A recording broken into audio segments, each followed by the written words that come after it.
ఈనాడు భారతదేశంలో దేవుని పెండ్లి అనగానే ఎవరు ఆశ్చర్యపోరు. ఎందుకంటే మనకు బాగుగా తెలుసు.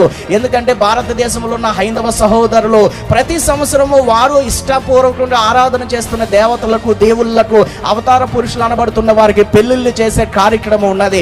అవును, దేవుడికి పెండ్లి అవ్వబోతున్నది. అయితే ఈ పెండ్లి మనం చేసే పెండ్లి కాదు, కానీ ఆయన మనలను చేసుకోబోతున్నాడు.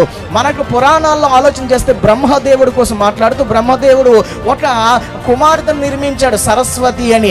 ఆ నిర్మించిన తర్వాత ఆమెను వివాహం చేసుకున్నట్లుగా పురాణాలు తెలియజేస్తాయి.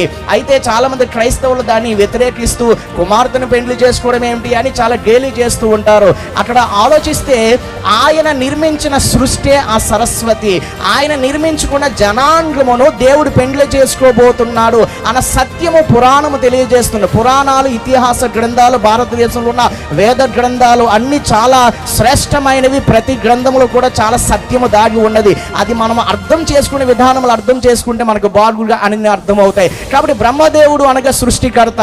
ఆ దేవుడు తాను నిర్మించిన సృష్టిని, మనుష్యులను, మానవ సమాజాన్ని పెండ్లి చేసుకోబోతున్నాడు. ఆ పెండ్లికి మనం సిద్ధపడాలి. అలా పెండ్లి చేసుకోవడానికి ఆ యొక్క బ్రహ్మ అనగా సృష్టికర్త ఆయన ఈ లోకానికి మొదట వచ్చాడు. ఎందుకు వచ్చాడు అంటే ఆయనను పెండ్లి చేసుకోబోయి ఈ మానవ సమాజం ఆయనతో సమానంగా ఉండాలి. ఏం మాట్లాడుతున్నావురా? నరాలు కట్ అయిపోయింది. చూసారుగా ఈ క్రూర మృగాన్ని. ప్రకటన గ్రంథంలో ఉన్న క్రూర మృగం ఈయనేనండి. బ్రహ్మదేవుడు అట యేసుక్రీస్తు అట, సరస్వతి ఏమో లోకం అట, అనగా సంఘం అట. మరి ఎలాంటి పోలిక పెడుతూ మాట్లాడుతున్నాడో మీరు చూశారు. అరే విశ్రాంతి క్రిస్టియన్, బ్రహ్మదేవుడు సరస్వతిని కమలపూలోకి తీసుకెళ్ళి ఎన్నో సంవత్సరాలు రేపు చేశాడురా.